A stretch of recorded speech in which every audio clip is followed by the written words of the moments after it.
I just want to say, before we get this video started proper, that I wanted nothing more than to come on today and be able to tell you guys AUT finally did it. They finally put out an update that fixed all, if not most of the game's problems, and we're finally in a good spot. And I really, really wanted to come out here and say that, and it seriously, genuinely hurts me to say that we're just not there yet. That hurts me even more because I've seen developers talking about waiting for my videos. I talked to the owner of the game the other day, and he thanked me for my comment that I left on the video saying that I was excited for the game. And so I genuinely feel awful coming on here because it's gonna be one and the same. Most of the things that I'm going to say here, they're not good. That's obviously not to say that everything in the new AUT summertime update is bad. Far from it. I think there are some great things here, but the core fundamentals of the game, they've still got all of the problems that they had before. If there's one thing that you can take away from this video and then just click off and go watch something else, which please don't do that, but if you wanted me to do that, here's all I can tell you. The last time I uploaded AUT, you could not teleport with Star Platinum the World in 1v1s. If you pressed the key for the move, it didn't work. And yeah, now you still can't teleport with Star Platinum the World. If that doesn't sum up most of my problems with AUT, I don't know what else does. The game will consistently have long-standing problems that just don't get addressed. And unless someone like me comes along and specifically points it out and makes a video on it, then it will just stay broken. In terms of Star Platinum the World's teleport, now it'll probably get fixed. Although on that note, I have mentioned it before, so I'm kind of surprised that's still a problem, especially after the stand almost got a kind of rework in this update, but whatever, it doesn't matter. I apologize in advance for the structure of this video. It's gonna be all over the place. It's late at night, Sunday night. I was busy all weekend, so I'm just kind of throwing this together off of clips and whatnot that I've gotten the chance to record over the weekend because I wanna get this out by Monday because I think it's important. The thing about AUT is that it almost feels like a constant tonal whiplash. On one hand, you can see the developers seriously care in crafting the game, and then on the other hand, you see things and you're just like, how the f did that happen? And I can give many examples of these tonal whiplashes. The new map, overall, it's great. I think it's genuinely an improvement over the last one, although I am getting a little bit tired of them just changing the map every few months. Not sure why they keep doing that. The attention to detail on the new map is very real. And most of the walls on the map are actual walls and not just invisible barriers that you get stuck on. They're definitely there, but they seem better hidden this time around. Not only that, but someone went through the time and effort to make it so that the tree leaves move as if they're blowing in the wind. This sounds like a really minor detail because it absolutely is. Unless I'm missing something and this is a default Roblox thing, which I don't think it is, someone had to go out of their way to put together something like this that 99% of people are never going to notice. And that attention to detail is probably the best thing that AUT does. But then, literally not like 16 steps away, there's a shop building where they forgot to put the windows on properly and they're floating in the sky. And then 6 more feet away, there's a missing f***ing step on a staircase. Unless this is some kind of inside joke I'm missing, how does this happen? How do we go from someone paying so much attention that they put a blowing in the wind effect on the trees, and then they forgot to put the windows on a building and forgot a step on a staircase? These things sound like nitpicks, but it's just, how does that happen? I don't get it. This kind of tonal whiplash attention to detail doesn't stop there though. How about the time stop changes? Time stop is almost always a problem in these games. AUT's always kind of had an issue with it. This time around, the time stop changes involved making it so that you ragdoll after taking damage in time stop so you can't combo off of it. What I guess nobody on the team considered is that projectiles exist in time stop, or at least they're supposed to. And yeah, they barely work. Because you throw the projectile and it doesn't immediately do damage and only applies after the time stop is finished, throwing projectiles in time stop just doesn't do anything. It is completely pointless. For stands like Shadow Dio, that really hurts you because you have a very solid, hard to land projectile in Space Ripper Stinging Eyes that you just can't use now, because if you do any damage, they just fall over and you've accomplished nothing. Not only that, but the age-old time stop problem of people never being where they should be is still intact. I don't know if this is an unfixable problem. I really genuinely don't think it is, but maybe it is. But we're at the point where this just seems unforgivable. I don't want to say things are totally unforgivable, but what is the point of having an ability if you have to literally guess where people are? And it's not necessarily like the hitbox can't be tracked here. If you do a barrage, a particle effect appears on where the hitbox is supposed to be if you hit it. So there is some way of tracking where the hitbox is. We just don't have it right now, which leads to people magically teleporting after they get time stopped. It's infuriating and it's just not fun whenever it happens. And so I talk about all that negative stuff, and then I get over to the White Snake rework and I use the gun move, and after I discard the gun, somebody programmed a sound effect onto when the gun hits the ground. Again, something that 99% of people are never going to notice or never going to care about, that whoever was putting together this rework had to meticulously go through and decide, hey, wouldn't it make sense if you discarded the gun that when it hit the ground it made a sound effect, and programmed it in to be tied to the gun hitting the ground.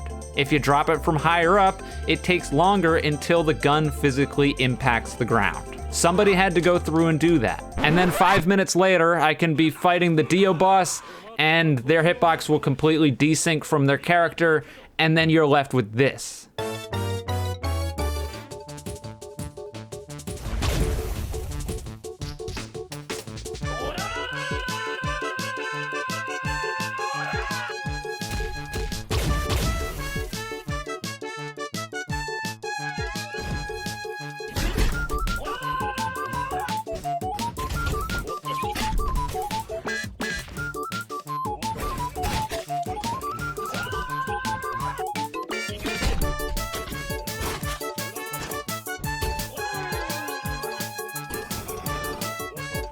And then you finish up with that, you go back, and then Dio just leaves the fucking map. I don't know, he's gone. Where did he go? Who knows? I don't know. He's not coming back. You gotta restart the server. I'm not joking. He's literally gone. In terms of AI, I don't know what happened here. I don't know if it was always this janky or if it was just this janky now. Personally, I don't remember it being this janky. And I remember the first iteration of this AI, which I believe was Boa Hancock, which worked really, really well. It doesn't work really, really well anymore. The AI teleports all over the place now. There's just no other way to put it. That's how it works. Which is weird for me to say because the old AI used to teleport all over the place, and then I thought they got a handle on the AI, and clearly they did not. That, or they just decided to go back to the old AI for whatever reason. I don't know. It seems like the new AI, but it's really, really janky. The new Diavolo AI just straight up cheats. There's no other way around it. Sometimes he just goes into time erase, even though you can't see him, and then does attacks, and there's nothing you can do about it. And sometimes he uses time erase when he clearly shouldn't be able to. Like here, where he is fully time stopped. It's inside of the time stop, and then he decides, yeah, time to time erase, and he's gone. Am I wrong? Am I unjustified from coming out here and looking at this stuff after fighting the boss 3 times and wondering to myself, did anybody test this? And that's the problem here, and this is exactly where we were with AUT before months ago, and this is exactly where we're still at with AUT. The question constantly being asked of, did anybody test this? And if they had, I don't know if I just got extremely unlucky that I ran into all these things, but it's not like I did any extensive testing. I fought Dio like 3 times and he broke 2 out of the 3 of them. I fought Diavolo like 3 times and I ran into basically all the issues every time I fought him.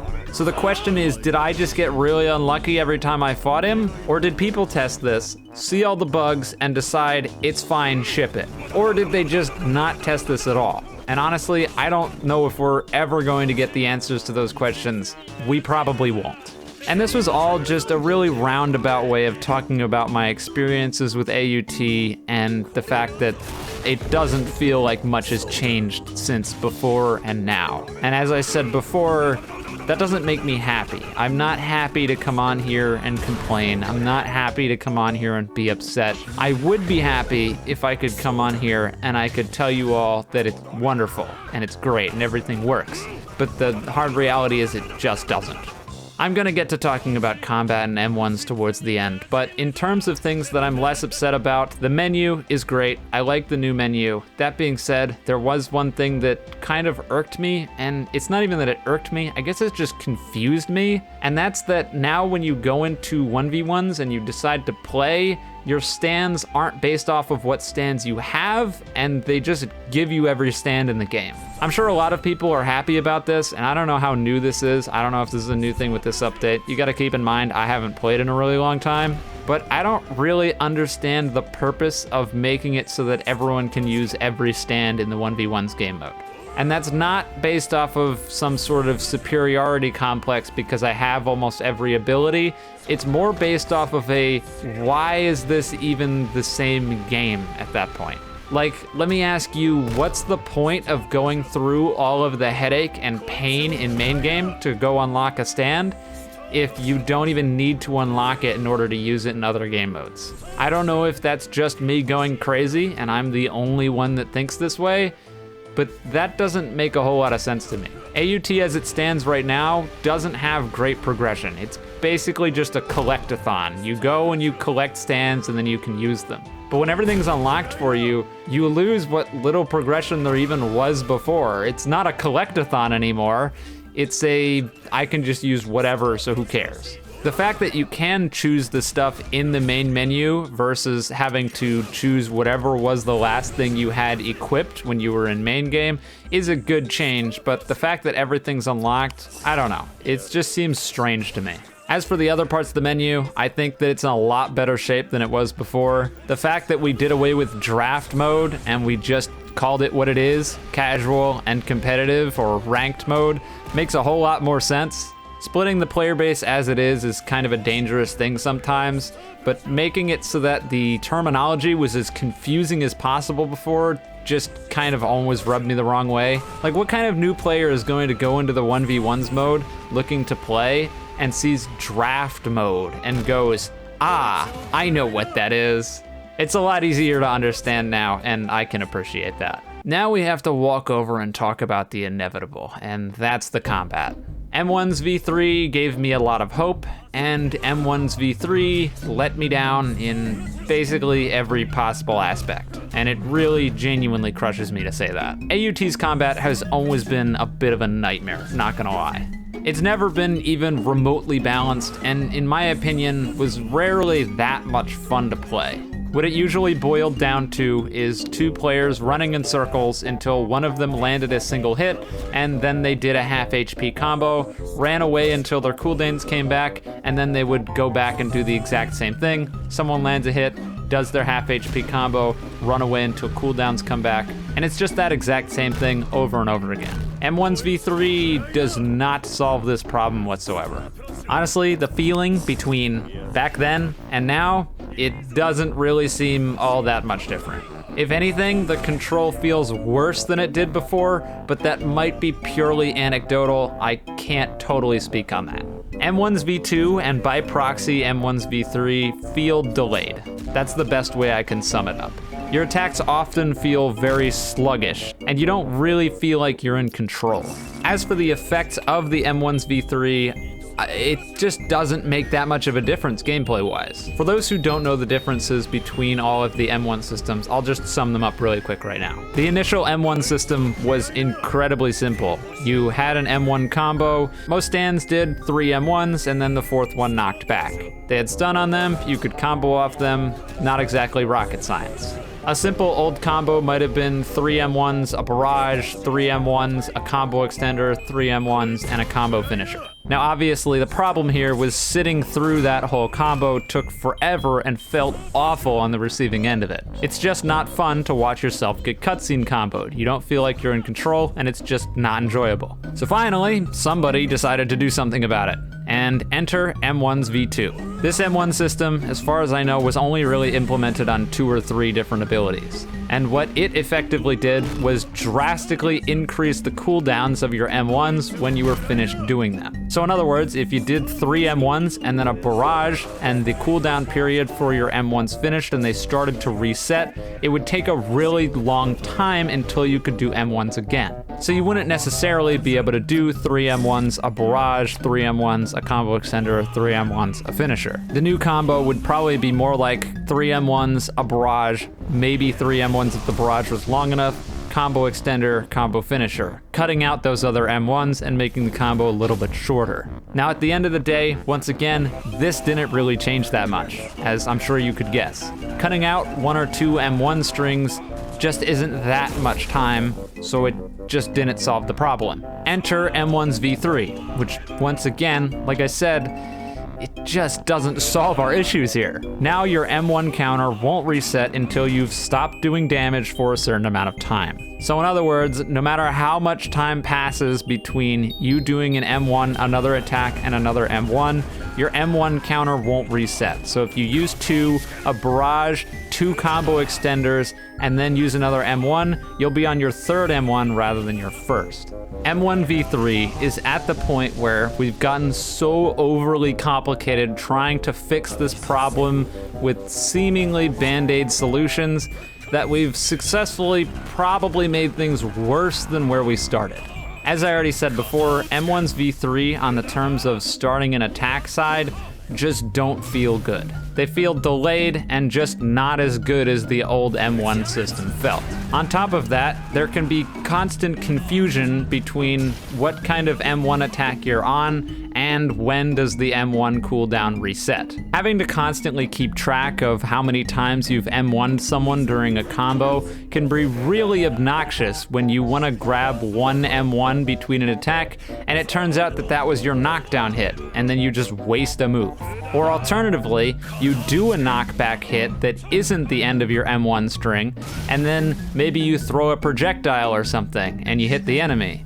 And then you go in to attack them and you either do a 4th M1 or you go on cooldown and you just do nothing and you look like an idiot. That's the other thing. For some reason, which I have absolutely no idea why, they made it so that after you do your 4th M1 hit, the knockback hit, there's an extremely long cooldown where you just can't attack anymore. The cooldown, if you only do 3 hits and then back off and don't do any damage, is pretty short. It's still probably too long and should just be as immediate as possible, but it's still a hell of a lot shorter than when you finish the M1 string. I don't know why finishing your M1 string is so punishing. I don't know what the reasoning behind this is. I really don't. If someone can tell me in the comments, I would genuinely like to know, because I don't know. I don't get it.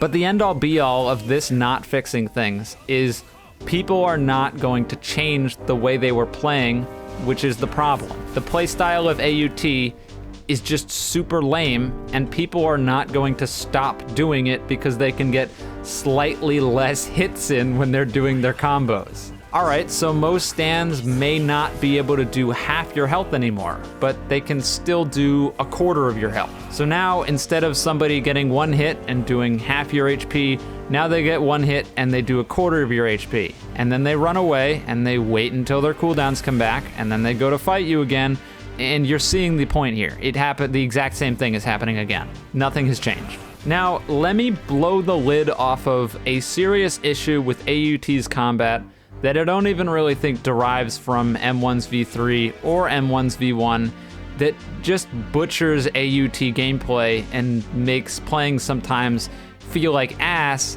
and playing with certain abilities feel way worse than others. It's clear to me at this point, and it's been clear to me for a long time, that the AUT devs have absolutely no plan of tuning back how strong M1s are as a tool. YBA's M1s are powerful because they have a lot of damage, but barely any stun. And AUT's M1s are powerful because they have a lot of stun, but don't have a lot of damage.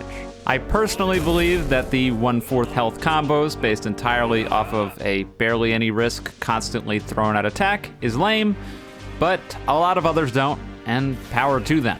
The game just obviously isn't for me, and I don't know why I keep coming back. I probably shouldn't. But regardless, I'm here to talk about something totally different.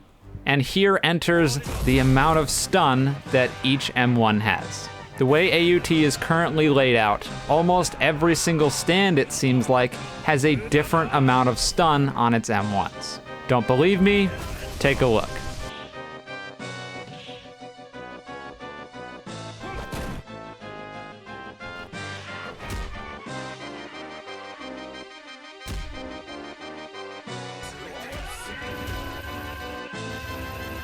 Now looking at that gameplay, you're probably going to tell me, but Eclipse, that's like 0.2 seconds or 0.05 seconds. That really shouldn't matter, right? The difference between that is not going to make any meaningful difference. And that's where you are dead fucking wrong. And in all honesty, a lot of these are actually a huge deal. I mean, why the hell D4C Love Train has a full 1 second of stun on their M1s, your guess is as good as mine.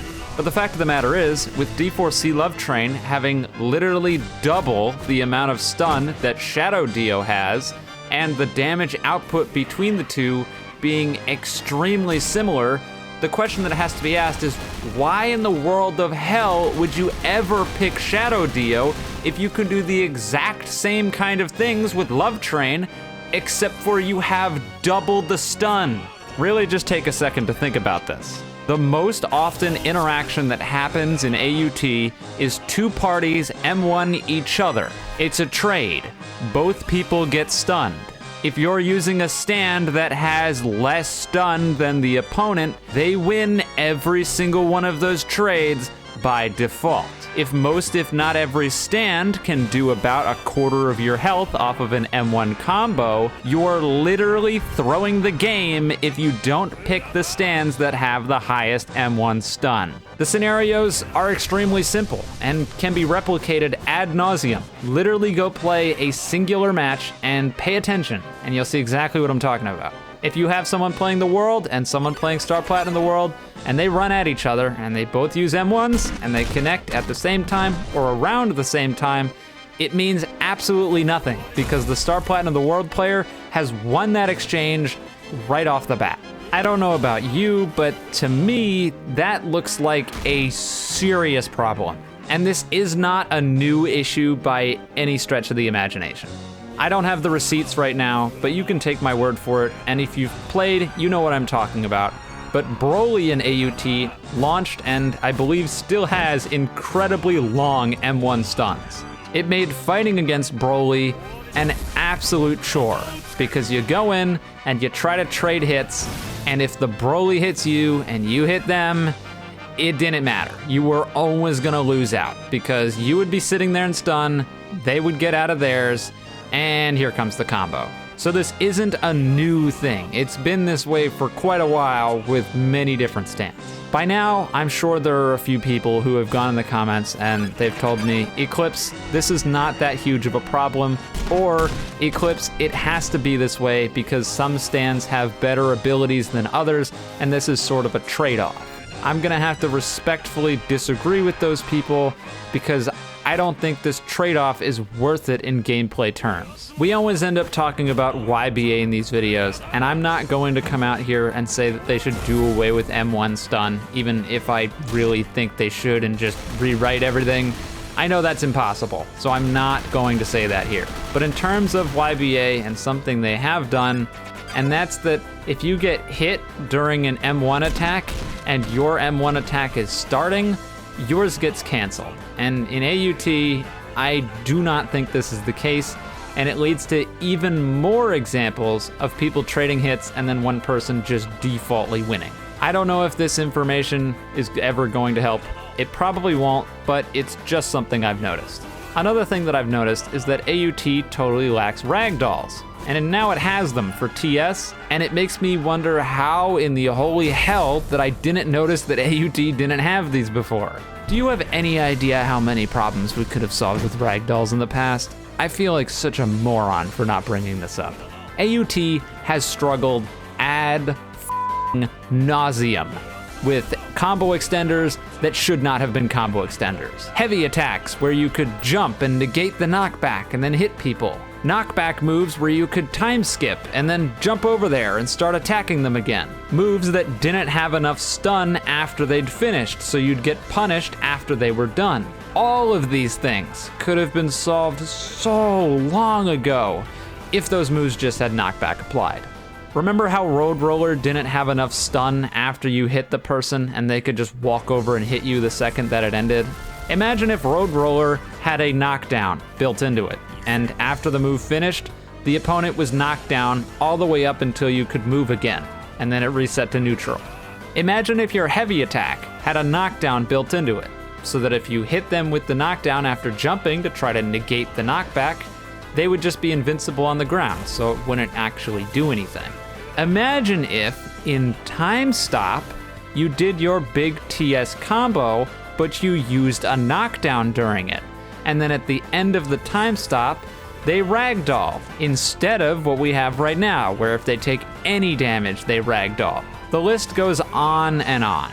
I feel like ragdolls could solve an immense amount of issues with AUT's combat system, at the very least in clarity on what is and is not supposed to be a combo extender. But at the end of the day, it's not gonna solve all of AUT's problems, and I don't know if anything ever will. We can try to get close, but it's gonna be a long and difficult road. Nowhere is this more clear than in the newsstands D4C Love Train and Brick Battle. D4C Love Train, as far as I understand, doesn't even have a barrage, and despite not having a barrage, playing against it makes you want to die. There's no other way around it. I can't speak for 100% truth on this because I, for one, don't have it unlocked yet and haven't really used it too much in the 1v1s game mode. But from playing against some people, it seems like the thing has basically no end lag, it's got long enough M1 stuns to outlast most of the other stands, and has a bunch of dash moves that confirm into combos. And of course, if you land any of these moves, 150 of HP is basically gone, just like that. A quarter your health, see ya, rinse and repeat that until you're dead. Somebody also had the genius idea of making it so that one of the moves makes it so you can't run. Not sure if it's on purpose or a bug, but I do know that it is incredibly annoying and gives the D4C Love Train player even more time to just wait for their cooldowns to come back and then repeat the auto combo by throwing out moves that just don't have any way to punish them. And obviously, of course, it's also got Love Train, which turns it invincible. Speaking on Love Train itself, did nobody test Tusk Act 4 versus Love Train at any point? Because it doesn't work properly, or at least I don't think it does. I played Tusk Act 4 against Love Train, and you'd think it's supposed to be a pretty balanced fight. It wasn't. Like, you probably wouldn't even believe me if I told you this without showing it on screen right now. They forgot to make it so that your barrage goes through Love Train. So that just tells me that absolutely nobody tested this. Like, there's absolutely no way that they could have programmed this into the game, and I say there's no way, but it happened. It happened. Somebody didn't go through and test all of Tusk Act 4's moves against a Love Train player. And so Barrage and some other stuff just don't work against them for no reason. I'm getting off track. I don't even remember what I was talking about. Whatever, it's just stupid. How does this happen? Right, Brick Battle, that was another thing. Brick Battle's stupid. They gave it a ranged barrage. If you hit the barrage, you auto combo them for like 150 health, and then you just run away, and you wait for the ranged barrage again, and you rinse repeat until they're dead. It's really easy. A toddler could do it. Playing against it makes you want to die. They could just keep running away with their bomb ability too. It's just like, did nobody play against these stands, or did they want them to be annoying because they're new? I couldn't tell you. I don't know. I don't know if it's gonna get nerfed. I got nothing. I really just, when I play this game, I feel like I'm always just at a loss, and it just makes me sad. There were probably some other stuff that I had to talk about here, but frankly, we're at the point where I think you get the idea, and I wish I remembered them, because I'm hoping and I think that some of the developers or people that work on the game will see this video, and so I wish I could give them more like, hey look, this is broken, but I can't remember it off the top of my head, and I feel like I've just talked on and on and on about broken stuff already, and I'm tired of it at this point. For me, AUT consistently across the board always sits on the pedestal of so close and could get there, but just doesn't make it. And if there's anything that's hard to watch, it's so close and could get there and doesn't make it. Let me make this clear. There is nothing I want more in this world than to be able to consistently play or make content on a game that people will watch that is not YBA. AUT on a regular schedule could be that, but is not that. I feel like I've said it 100 times now, and I will say it 100 more. I don't want this game to fail, and I don't want to come in here and complain about it, but if they don't give me the ability to compliment them, and they don't fix things that have been broken forever, I can't do it. But that's that. We can't talk about this anymore.